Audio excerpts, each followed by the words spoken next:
Hello and welcome to the Chorealosophy Podcast. This is episode 137, Literacy is Equity, live from CMEA, Colorado Music Educators. This presentation is the sequel, or the why part, that follows up from episode 135, which is the other half of this presentation that I had proposed for the ACDA National Convention. It was not accepted, so I decided to make it a bigger and better thing here on the podcast, so that even more people could hear these ideas. In that episode, in episode 135, I laid out the process and procedures to build independent literacy skills in a beginning choir. In this presentation that you're about to hear, I expanded into the moral and scientific case for centering literacy in our curricula, as well as support for my contention that there are neurologically correct and incorrect ways to teach the reading of any language. So, of course, in vocal music, we have debates about things like law-based minor versus do-based minor, numbers versus solfege, takadimi versus numbers. There are a ton of different pedagogical approaches to building literacy skills, but ultimately, there is a common thread that must be present, which is that the students are learning to hear the music in their head. They are learning to audiate. So my contention will be that there is a correct and incorrect way to approach these things. They are not as simple as, well, you have your way that works for you, and I have my way that works for me.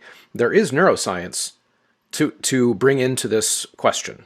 There is evidence to bring into this question about how humans learn to read. You're going to hear me call out one of these methods, which I will call the cueing system, which is a term we get from our language teaching colleagues in education, but that is in music by far the most common way, which is that the students get to hear the music first and or they have the music being played along with them when they read.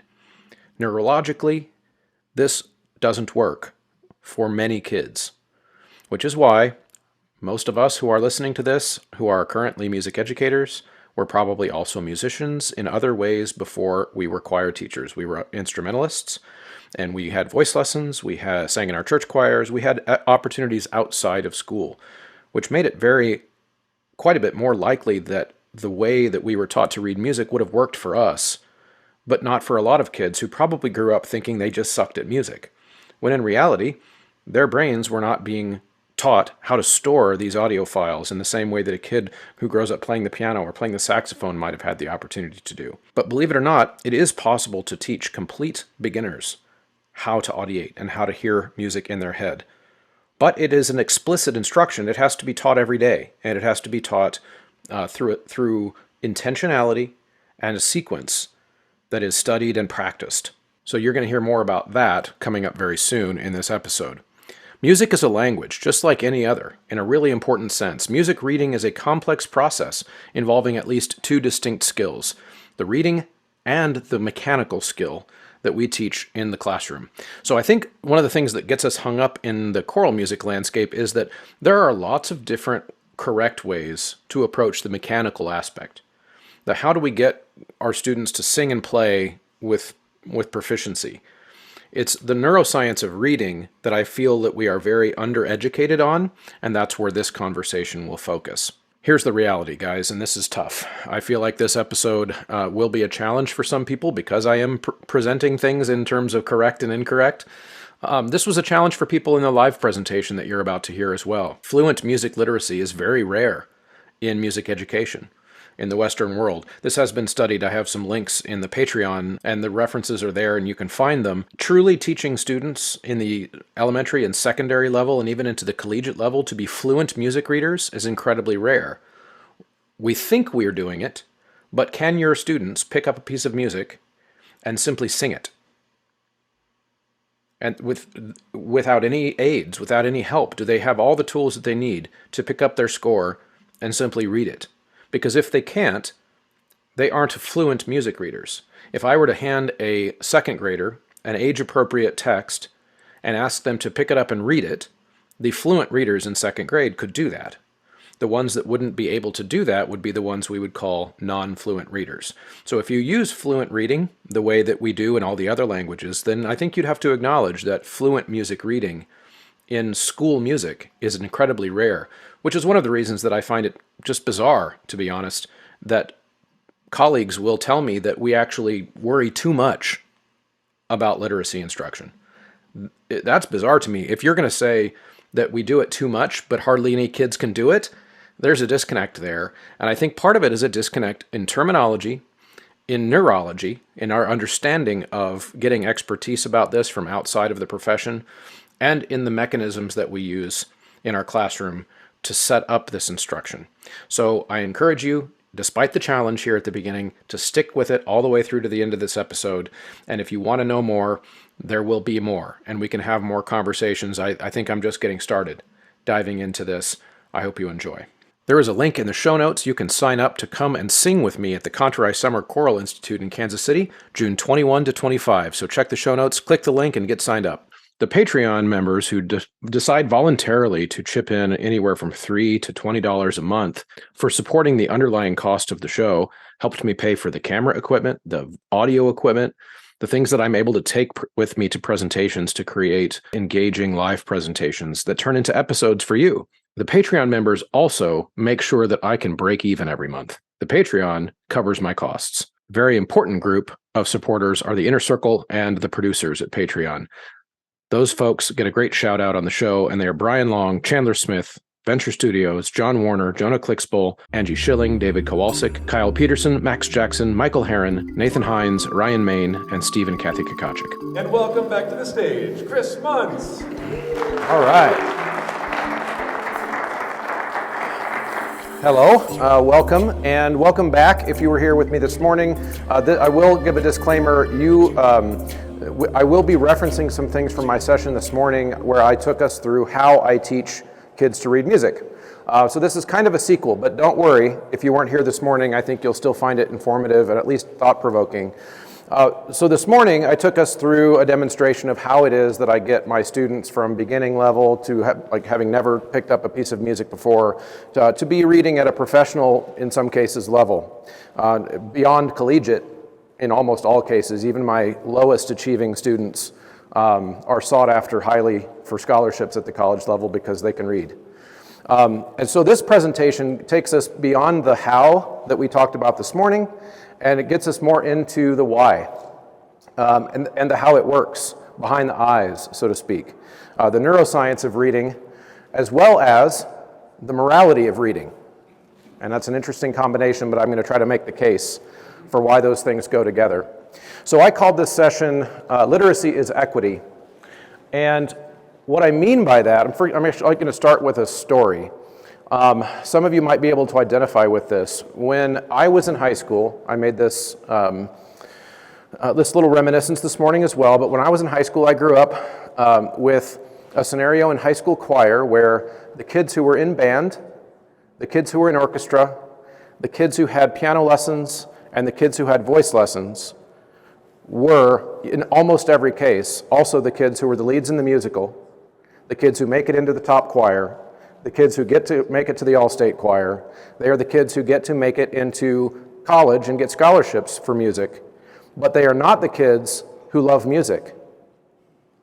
That's all the kids, or else they wouldn't sign up. And my professor, Dr. Eve Ely, has a very famous saying in the choral profession now in music education, which is that all students want to do well. And if they don't, it's because they don't know how. And and I really, really believe that goes even down to our most ill-behaved student. If they knew how to be your teacher's pet tomorrow, they would. Okay? They would. Because everyone likes what it feels like to be good at the thing that they're doing in their class. So I'm going to make a couple connections here for us that might be unique, partly just because of the journey that I've been on in the last couple years discussing this topic. Literate students have options. Literacy in any language gives kids tools to make their lives better. Music is no different. This print will be kind of small, so I'll kind of narrate, especially for the back of the room, but just like this morning, if you want to come forward, I rarely bite. Music is a language. At the end of this slides presentation, which you can get in the conference app, links to the studies that I'm referencing here are there for you. Music is a language just like any other in a really important sense. Music reading is a complex process involving at least two distinct skills, the reading skill and the mechanical skill. So that's the decoding of the symbols on the page, and as I hinted at this morning, it's the mechanical skill, the ability to play the instrument well, to sing well. Those things go together, which is where the key difference is between reading music and reading, say, English or Spanish. Okay?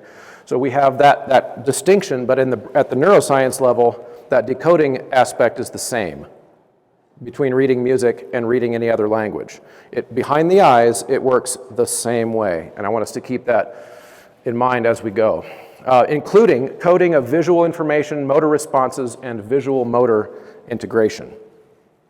Our brains learn to learn. Okay? So next time you have a student, and we all have these, even if they're not complaining about your class because choir is an elective, but they're complaining about their math class, or why do I have to take this? Well, that first sentence is why. Our brains learn to learn. By learning a completely useless subject, you have not wasted your time. And ultimately, as educators, we really ought to buy into that idea, because that's what keeps us in jobs. Okay? We are teaching kids to learn, and the byproduct is, of course, they become good singers and they become good musicians and all of that, but that's a downstream effect. Ultimately, what we're doing is we're rewiring their brain to process different information. Many studies demonstrate that music can have a constructive outcomes on our mindsets that may make learning simpler. For instance, young children exhibited a 46% increase in spatial IQ, essential for higher mind capacities involving complex arithmetic and science. And there's a bunch of other jargon there that you can see if you want to pull up the slides. Sorry, again, it's so small. So it is really, I think it's a really important thing. And so when we're teaching kids to read music, it's not because we want the choir to be better, but it is, but it isn't. And, you know, we are complex creatures, humans. We can hold competing ideas in our minds at the same time. It's really fascinating. Now on Facebook you can't, but in our own minds, you can hold these different ideas. So there is a downstream, like, what's the point of me teaching kids literacy? Yeah, I want my choir to be better, because I know that if the choir is better, more kids will sign up for choir, which means that the value of the subject I'm teaching that I believe in is going to pull more kids in, and then they get the benefit of all this, right? It's all connected. So we do this because it's good for their brains, and it's good for them as people to feel powerful. Like I demonstrated this morning, kids feel powerful in a rehearsal when they can read the music without my help. So again, under this category of literate students having options, unfortunately, and this is again from that first study that I referenced, unfortunately, fluent music literacy is a rarely acquired ability in Western culture. And it really, really is. When we talk about college music majors graduating with degrees in music without the ability to read music off of a page, without someone playing it for them, we have a big problem. We have a big problem, because no other subject in the academy would stand for that. If I am not fluent in the language that it is that I'm going out to teach, I'm going to have trouble, okay? And this has been studied, by the way. I encourage everybody to check out this Gudmunsdottir study. It's a really fascinating read. We don't teach kids to read music so that they will have musical careers. We teach it to them because it's good for them. Music reading is hard. Kids who have at-risk childhoods need to believe that they can do hard things. Okay? That is so critical. One of the things, too, that I think is important, I'm going to throw in here, which is that we oftentimes don't know who our at-risk kids are, because you can't tell necessarily by looking. Are you guys familiar with the psychology metric called ACEs, Adverse Childhood Experiences score? Okay. Most people would not be able to tell by looking at me that my ACEs score should mean that I'm an alcoholic and in prison. According to the statistics, I should be not a functioning member of society, based on things that I experienced as a kid. But what I also learned is that I got really, really good at hiding it from my teachers. It doesn't mean I was okay, right?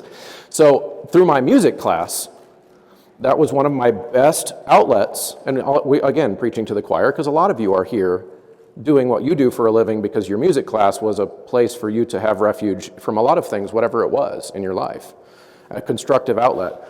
So when I talk about teaching kids to read music as a moral imperative, what I mean is that taking the ideas from this morning, you come into this classroom and I don't care where you come from, and I don't care what your background is, or if your mom could afford piano lessons, or if you are one of the band kids, which also means your mom can afford a violin, all these different things that go with that. My students are going to be taught that every single one of their voices matter, but I'm not just going to say that, I'm going to demonstrate it through the pedagogical practice of making sure that every single kid can open up the music and know exactly where we are. And when we listen to the recording the day after the concert, every single kid can think, I did that. Because they're smart enough to know, and they were smart enough when I was in high school to know, because I was one of those privileged kids in terms of music instruction. I was in band and I had voice lessons. So everybody knew in the tenor section that Chris Muntz was doing the work. That also was not great for my ego either. Right? It was not a team sport. I was the leader and they were the followers. Okay, so what I'm trying to create and trying to, evangelize is that we want to build choirs of leaders. We want to build choirs that listen to the recording of themselves after the concert and think in the first person. I did that. I contributed to that. I remember what that felt like at that moment because the music was playing in my head the whole time, just like it was for the band kids. That's incredibly important. Elite music opportunities. I hinted at this before. Elite music opportunities often require literacy. That means making all-state choir, making a professional choir. Underserved students deserve those skills as well. Scholarships, access to music without a teacher. I said this morning that I'm not the high priest in the classroom. I'm a facilitator. I don't want my students to have to come through me to get to the music. Ultimately, that's my goal. So when we talk about equity, there's a lot of ways that gets discussed, right? We oftentimes think of racial representation. We think of special needs in education, students who have IEPs, a variety of things. I'll just throw it aside. Because of the way that we differentiate in my classroom for individual reading level along with the group process that we go through, oftentimes I don't even know which kids have IEPs in my class. Not because I don't care. It's because they do fine. They're right with everybody else in my class, which is one of the reasons that they love it. And my class is hard. It's hard, but they feel smart. And I might get a little bit emotional at some point in this presentation, just a heads up, because next year, my daughter, who is on an IEP and has a learning disability, will be one of my kids in my class, and she will feel smart. So in this slide, there is a disparity. It's a big one, big slide, big letters on purpose, because I think this point gets misunderstood a lot. There is a disparity in early childhood access to sequential music literacy instruction by zip code. Zip codes correlate with racial and socioeconomic disparities in the US. Now it's important to understand that causal chain, okay? Because in tiny print, which you can't see probably, when we see racial disparities in things like all-state choir, preparation for college music programs, scholarships, professional ensembles, those are the kids who are visible. We can see that disparity because those are the kids who sifted to the tops of whatever programs that they are in, yet we still see the disparities at those elite levels. And how do we try to solve it? We try to solve it by equalizing those elite opportunities. I'm going to suggest to us that that is the wrong approach, because we will still be having that conversation 3 generations from now. If we don't go back to those zip codes where those kids who were never taught what a quarter note is don't ever even show up in our calculation of disparity, because those kids are invisible. They never got the education to even try out for the choir, let alone go to the college to try to study music, to try to get a scholarship, to try to become a conductor, to become a professional choral singer, or whatever it is. We don't even know that they're out there. We know in census data that they're out there, but in terms of figuring out how to get the all-state choir for our state to be less white, we've got to start there. The challenge, though, is that that's a slower process. and we like to be revolutionaries, and we like to fix it tomorrow. Okay, good luck, but I'll be back here at age 75 having this conversation with you. And I'd really like to not be still having that conversation. Equity issues arise also in many school music programs that do not effectively deliver literacy instruction. This creates a bias towards students who have become literate elsewhere. I covered on this earlier, but I'm going to retouch it here. The readers and the accompanist lead, and the rest follow. This allows the choir to appear to be reading. Okay? And that's going to bring us into the kind of the next part of this. And I did design this session. I'm kind of moving quickly because I designed this session to have quite a bit more time than my morning session did in terms of questions and discussion, because I know I'm throwing a lot of stuff at you. So in that last slide, those disparities, as I said, oftentimes come from a lack of quality literacy instruction. And when I say quality, what I mean is, like Carol Krieger said on episode 90 of the Choralosophy podcast, you have to go listen to it, one of my most popular episodes ever. There are approximately 20,000 working choral directors in the United States. About 6,000 of them have listened to that episode. Okay, if you have not, catch up. Okay, and it's incredibly important. And one of the things that she said in that episode that I think is so profound is that she said, I want my students, whether they're high school, college, whoever they are, I want them to be able to take their piece of choral music and go sit under a tree and enjoy the music, reading the music like they would read a book. I want them to be able to open it up and hear it happening in their head. I can do that. I could not do that when I started teaching because no one taught me. I learned to do it by teaching my students to rehearse without the piano. Okay?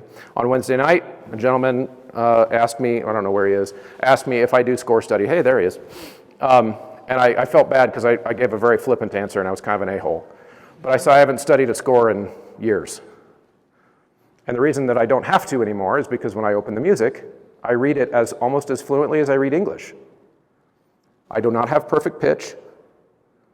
And I was raised to believe that only the anointed of us, the great the composers and conductors that we learned about in our history textbooks, could do stuff like that. Almost all of my chamber choir kids can do that. They open up their music now as seniors in high school, and they start making observations about weird chords that they see on page 3. And is that going to sound okay together, Mr. Muntz? And I'm like, yeah, it'll be fine. Those are the types of things that they notice. So when I talk about literacy in terms of music, I'm going to try to make the case that literacy in terms of music should be the same as our literacy if I'm reading Moby Dick or whatever. So let's talk about what is literacy. First, we're going to tackle what literacy is not, because this conversation oftentimes derails with some problems. The root word of literacy, etymologically, literacy means to read or write. The LIT part of the word is book. Okay? So it's not being good at something. That's not what literate is. If I say if a person is not musically literate, that is not to say they are not good at music. There are a ton of amazing musicians who cannot read music. That does not make them less of a musician, but it does, in fact, make them not musically literate. I'm not making a moral judgment about that.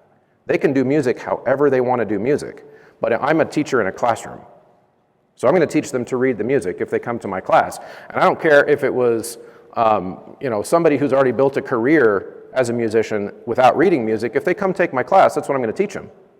Because then they will have more tools in their already musically developed toolbox to have. So again, it's just a definition of a term. To be literate means you can read the thing and you can write the thing. That's what being literate means. It doesn't mean you're a good person. Doesn't mean you're smart or not smart. Illiterate is not a synonym for not smart. But we have been using these words so wrongly that illiterate has taken on emotional baggage. If you say someone's illiterate, you're insulting them. Now, as practitioners, as social scientists, which is what we are as educators, we are social scientists, we should have an understanding of the language that we use in our profession and understand also that the general population might use words differently than we do within our profession. Every scientific profession has that. So should we. Literacy is also not knowing a lot about a thing. That's not what literacy means. Of course, anybody can use or being able to discuss a thing. We can use these terms in their vernacular as well, and I think it's important that if we do use the terms, that we're explaining what they mean. It's pretty simple. It's you can read and write. That's all it means to be literate. So now we're going to talk about what quality instruction is, since I used that in the title of the presentation. Raise your hand if your district has been starting to talk recently about the science of reading. I only see 3 hands. That's a crime. We're going to talk a little bit about it. It's not your fault. My district only started talking about it last year. But the science of reading is about 30-year-old neuroscience that in the profession of education we have no idea is going on, oftentimes, which is in reference to how we teach kindergartners to read. Kindergartners need to learn phonics, and they need to learn direct, explicit phonics instruction, and we've known that neurologically for 30 years. But in education today in the US, most schools still don't use it. They teach what's called the cueing system. And in the cueing system, we do basically what a lot of music classrooms do. We read the book to the kid and then hand it to them. If they're struggling with a word, we tell them to guess, and we tell them to use context clues and look at the pictures. Okay, are you seeing the parallels already to music instruction? Okay. And so what we've discovered 30 years ago in neuroscience is that that doesn't work. It works for the smartest kids in the room, which goes back to my equity thing. It works for the smartest kids in the room. Guess who suffers the most? The dyslexic kids. Because what dyslexia is, quite literally, is the ridges of the brain are not quite as tightly packed as a neurotypical brain is, and the synapses takes longer for that little signal to jump across those ridges, which means that when the other kids have figured out how to guess really well, the dyslexic kid is still trying to decode, and they are not as able to guess in the same way. Okay? So those kids, what do they start learning right away? I'm not smart, I can't read, and it's mostly because the strategy that was being employed for those kids doesn't work. And then the travesty, of course, in education, why I say it's a crime, is that oftentimes in education, one thing we're really bad about doing is going outside of education for expertise. We simply reference schools of education. Like that's if we're writing papers in grad school, we cite other educational theorists as evidence for what we're doing, and often, like, how often do we cite a neuroscientist? Right? I would argue that we have the technology. We should be using it. We should, if we know what's going on behind the kids' eyes when they're reading, we should probably figure that out as educators. Okay, so I'm going to fly through these little bullet points here. Based in evidence related to the neuroscience of reading, that's what science of reading is. It's very rare in music education. The program that I outlined this morning was a science of reading informed program. Carol Krieger's Sound Before Sight is another one that is a science of reading informed program. Transfers to and reinforces literacy in other written languages. Why? Because our brains learn how to learn. And that's really, really important. This is, yeah, I know, sometimes people get mad when music teachers talk about how we should teach music because it'll help them in math, science, and reading and all that kind of stuff. And again, it's those complicated ideas. That's not why we teach music. But if we truly care about our kids and giving them a better future, then yes, we care that it also makes them better in science, math, and reading. It doesn't have to be one or the other, right? Sound before sight is Carol Krieger's idea, and which is not the same as rote. Okay, so let me kind of distinguish that. If I'm teaching, and I think I have a bullet about this before I go too off the cuff, I'll just tell you I would rather do presentations without any notes. I feel very outside of my element here following a script. Oh, there we go. Okay, so here's how I distinguish that, and I might have a bullet about this later, but if I'm going to teach a gospel song, well, in order to do that authentically in a lot of cases, that should be taught by rote. Because that's where the music comes from, that's the tradition, that's how it's constructed. Oftentimes in a gospel setting, parts are being learned one at a time, which allows the singers to hear how their parts build together and craft together. That's a different skill. And kids should learn that skill also, but here's the beauty of it. It's the competing ideas thing.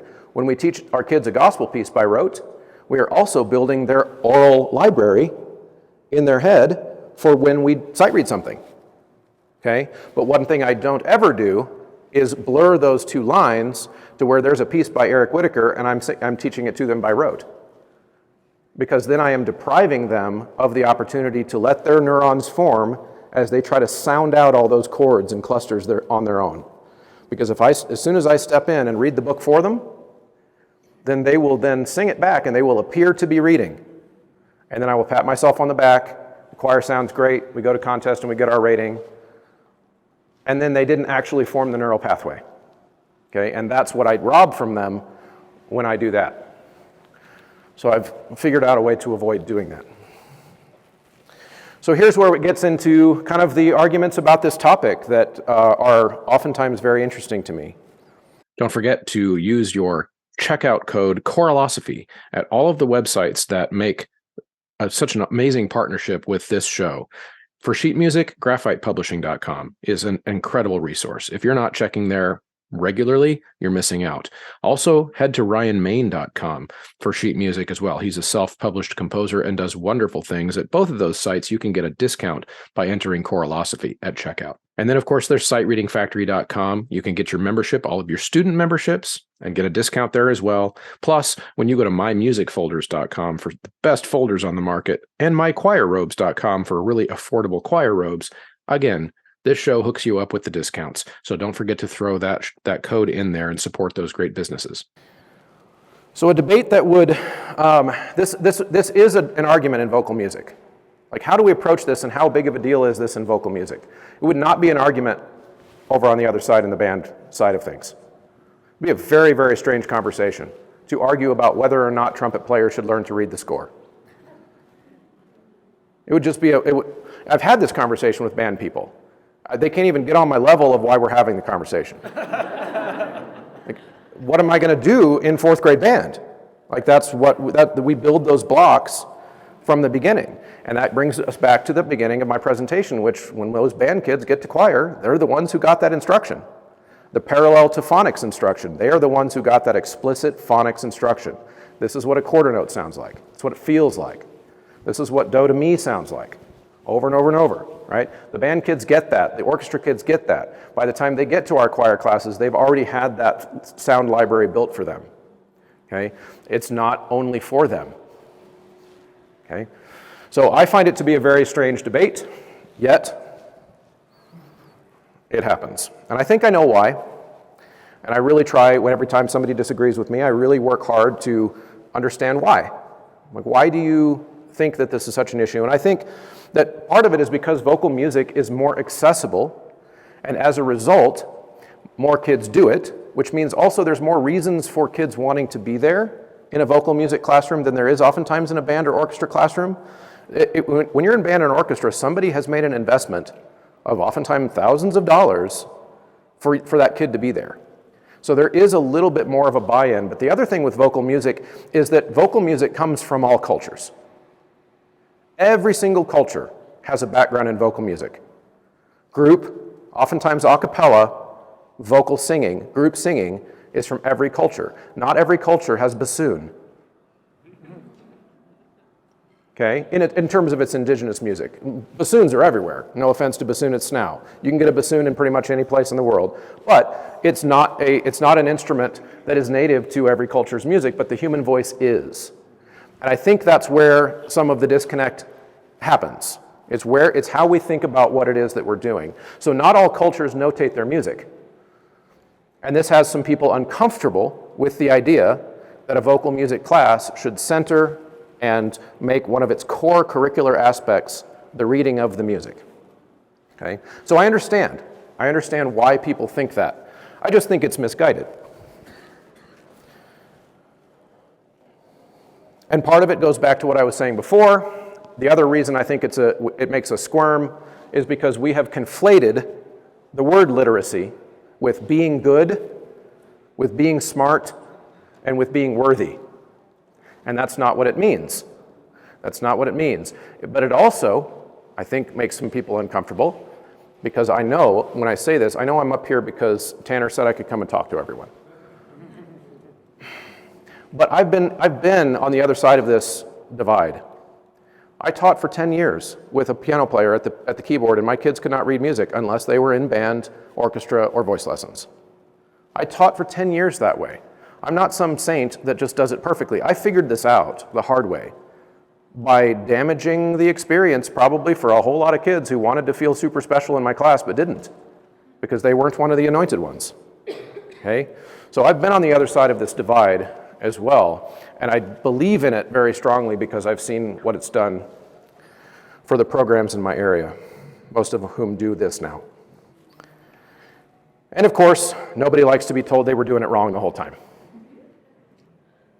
I mean, we can rip off that Band-Aid as well. I was doing it wrong for a long time as well. I'd never heard of the science of reading. I didn't know there was such a thing as neuroscience related to how kids read and brain scans and all those different things. I didn't know that existed. Why? Because no one taught me. So what do we know about the science of reading? The science of reading is a body of research that incorporates insights and research from disciplines that include developmental psychology, educational psychology, cognitive science, and cognitive neuroscience. I'm going to skip the rest of that because basically what we're, again, pulling in is the expertise from outside of educational theory. And I think that that's really, really important. We have to do it. On Saturday morning, tomorrow morning, I'll be doing a session on vocal pedagogy. It's the same thing there. There's a lot of stuff we know about the voice now that we didn't know 20 years ago because we didn't have the technology to go look at it. We do now. No excuse. This stuff is out there. The National Reading Panel report in 2000 identified these 5 elements that are key to reading success. Comprehension, and this is true of music as well. Comprehension, fluency, vocabulary, phonics, and phonemic awareness.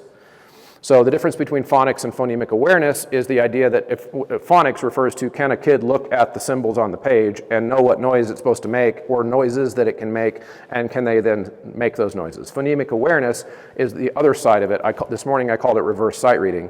Can they translate what they hear into symbols? Okay? So all of those things are scientifically proven to be critical to whether or not a kid can read. So why is the wrong way the most popular? The cueing system, as I said before, is the main delivery of literacy instruction in the United States still today. It is overwhelmingly the most common in all of our school districts. Our school district is, like I said, is moving away from it now. There's a fantastic podcast called Sold a Story from American Public Media that covers this story. Just came out a few months ago. It's pretty fascinating. But how do you know in your classroom if you're using the cueing system? The students get to hear it before they sing it. The students are receiving auditory guidance while singing. I can read it if other people are singing. The instructor is frequently cueing by singing the correct answer as the students struggle. This one's really tough. I still struggle to not do it. Okay, because it sometimes can make us feel like we're speeding up, but my kids know I'm not supposed to do it, so they punish me. With the cueing system, some students, and this is where it's really tricky and really challenging. With the cueing system, some students will still learn to read, even if we're doing it quote unquote wrong. And this is the same thing in literacy instruction of all kinds. There will be some kid, I talked about my daughter earlier, her struggle was borderline dyslexia. She struggles to read, 8th grade, still struggles to read. And she, frustratingly, I wish I had known what I know now when she was 5, because I would have been able to help. But I just like all of us, we trust that the teachers in the classroom know what they're doing. And it's our job to be constantly challenging whether or not we know what we're doing. And we should never assume that we do, okay? Because it's always changing. And so most, though, in the classroom will only appear to be reading. So my contrast with my daughter is then contrasted with my son, who's neurotypical, did not need any help, sat through the same instruction that she did, and just learned to read, right? And it works out to be that approximately a third of students will learn to read, even in the queuing system, they'll learn to read just fine. The dyslexic kids are about 20%, they will really struggle. Okay, and then at the margins, you will have, of course, people who excel, and those would be the kids who go home and at age 9, they're already reading big, long novels and this kind of stuff, but that's a super rarity, right? And then there's all the other kids that kind of fall through the cracks. That happens in music class as well, and that's what ultimately the goal, to try to avoid that. But isn't the queuing system faster? We've got our concert in a month, and it's only September, and I haven't had a chance to teach all my kids this stuff yet, so wouldn't it just be faster to go ahead and keep teaching them by rote? At first. The fastest way to get kids to just make noise and sing is definitely by rote. Call and response. Please do not interpret anything that I have said today to say that you should never do that. You absolutely should. That is part of the building of the library of audio files. You've got to do it. It's about putting the tool in the box that it belongs in, though. That's the challenge. Okay? Playing notes on the piano while they read speeds them up at first, but slows them down in the long run. Okay? Because, again, they think they're reading, teacher patting themselves on the back, take the piano away, and what happens? Oftentimes, the choir immediately falls out of tune. Okay?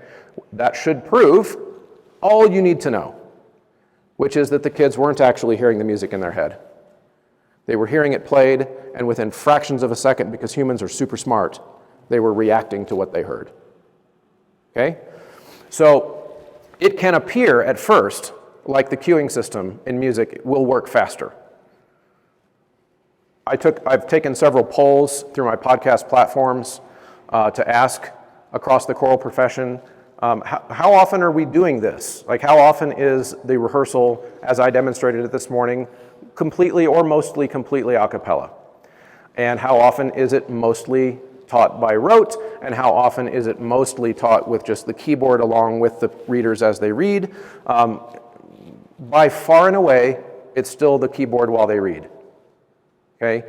The people who do it like me are somewhere in the neighborhood of 15 to 20%. 4 or 5 years ago, it was like 4%. Okay? It's a growing movement. Okay? Now, as I'm demonstrating here, ultimately our toolbox should include all of those things in some way, right? We have, the piano plays a really important role. I do have a full-time accompanist, by the way, at my school. She just doesn't play notes. That's not her job. She accompanies. She collaborates with kids in the practice room. She takes them out to work on their solos. She's got something to do because it's never sitting at our keyboard to play notes. And that frees up her time and makes her job a whole lot more fun and rewarding as well. Allowing students to struggle is hard as educators because we're taught that we need to pave the path for them, right? And so oftentimes we see them going through that struggle, and that's when we want to jump in. So I've covered this already before because, again, as I mentioned, I hate scripts. But if you're still hearing this, that it's rote versus reading, then you're missing the point. It's what box does it fall in? Am I teaching a gospel piece? Or am I teaching Eric Whitaker? Am I building sound files for their brains? Or am I creating a crutch for them while they're trying to learn a new song? Those are all different things. They're all very different scenarios within our classroom. So I'm going to move into kind of some resources for those of you we can have some questions here in a second, but also I did mention Carol Krieger's episode on my show. It was episode 90. But the other aspect here too is that we are allowed as choral music educators, and I could speak out of turn here because I don't know Colorado's educational structure, but I know in Missouri we don't have state standards that would dictate my curriculum in a really rigid way. I can make my own curriculum. What a gift. Okay? I can do things like, and of course I've heard music educators talk about wanting to be on equal footing with the other subjects, and so we would get also state level, curriculums built, and I'm like, no, keep the politicians' hands off of anything that I do, please. Right? And one of the reasons is I would not have been able to innovate in the way that I have over the last 10 to 12 years if I had a rigid program that I would have to follow. And that's what our elementary school colleagues teaching kids to read English have been stuck with. They've been stuck with a program that they have to do. They can't react to the changing science in the same way that we have. Music that is intended to be learned by rote should be, but it is also great for building the music version of phonemic awareness. Rote can be a misused method when it serves as a substitute for literacy or as a smokescreen to project the appearance of literacy. Okay, let's talk. Questions? Go ahead. So other than the resources you just gave there, maybe those are the resources, but how would you say, since most of us didn't have the benefit of a teacher like you, Neither did I. how do we get ourselves more musically literate if, like, for example, this doesn't quite apply to my situation because I'm doing a nonprofit kids choir that meets for like once a week, 12 weeks, and we put on a program, and then we have a new set of kids. So that's a really good question, because when I put out some of this content on my show, that was one of the first questions I got. Well, what if I'm not in a school? Well, maybe some of this doesn't apply. No, and I'll get there, I promise. I didn't forget your question. But I do want to take that same idea as like, well, I don't teach my church choir to read music either. You know, they're 90 years old. They're not gonna, it's not, and they don't want to learn it.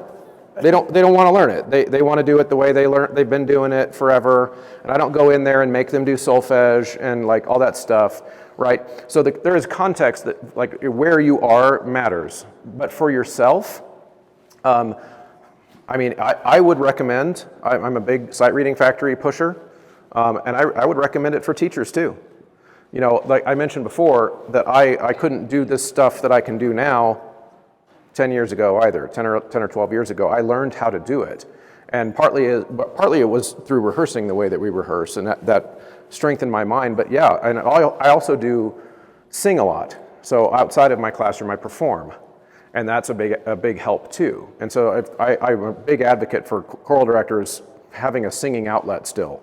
If for nothing else, just to remind ourselves how toxic we can be. Sit on the other side of the baton and just sing.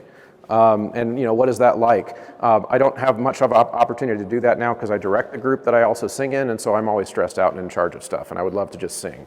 But it's a really important thing. Good, other questions, go ahead. Can you talk a little bit more about how you like coach your accompanist to work with students in this style process without making notes? Does that make sense? So the question is, how do I coach my accompanist to work this way? Okay, I have two answers to that question. One is you just tell her to stop touching the piano.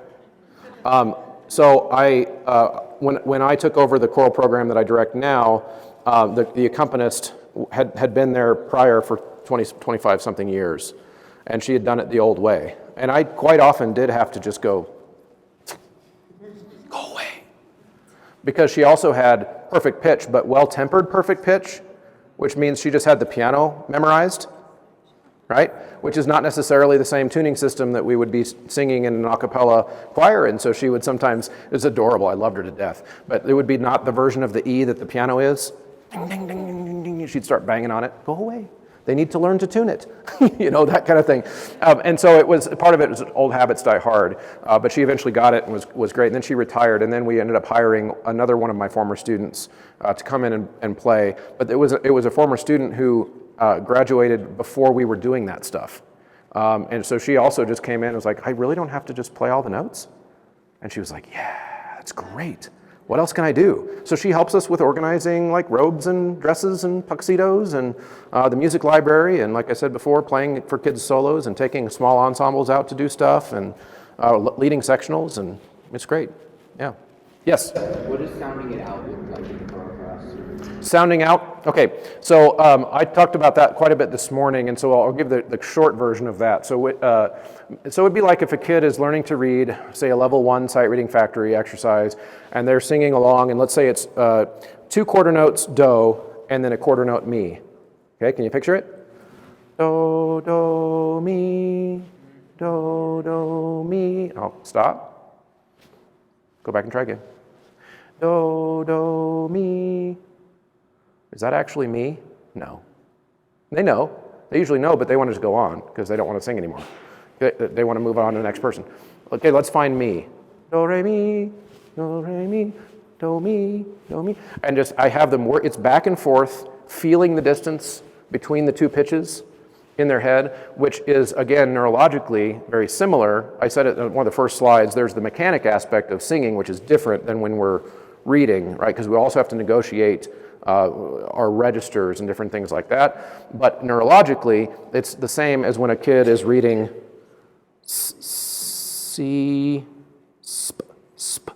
spot, run, right? As they're sounding out those things, those neural pathways are forming so that the next time they see those combinations of symbols, they're able to more fluently move through it. Okay, so that's essentially what I mean by sounding out notes and rhythms. Yeah. Chris, in Missouri, is powerful recall still part of the all-state process? As in pitch memory? Yeah. No, it's sight reading, a prepared solo, and a prepared choral piece, like a tenor part of a choral piece. In your morning session, I thought you did a great job of how you would teach turning around not only the sight reading part, but how you would also teach oral recall, which is the sight you hummed and you had us silently do the solfege, and I thought it was a brilliant step towards being able to teach it from both ways, but still the literacy. And that's the phonemic awareness part. They need to be able to recognize accurately what it is that they're hearing. It's a both and kind of a scenario. They've got to be able to do it both ways. And so with my freshmen, I do just start out with having them close their eyes and show me on their hands what they're hearing, and I'll just hum pitches. But then by the time they get to be in my advanced choir, the final exam, second semester, includes notation. And so they are sitting down on, like I did in college, and they're notating melodies that I played. They're notating 2 and 3 in the high school level. I usually do 2 and 3 part chords and have them notate what it is that they're hearing. And they do pretty well. I keep it pretty simple. It's not like college level chord analysis stuff. It's just, can you keep track of the 2 different things you're hearing or 3 different things? Yeah. Do you find that you either make exceptions for or this limits your use of music that has frequently changing key center? Because this is a do center, so what about Renaissance music or music where it's a little different? Oh, no, we just play a game called Make That Dough. That's what we play. So the question was, does this limit our access to songs that constantly are changing in key centers? And the answer is no. So the Make That Dough game is where we would say, in fact, let's play it. Everybody sing, we'll have you choose this pitch as do, do, and follow my hands, go, do, re, mi, fa. Now make that do.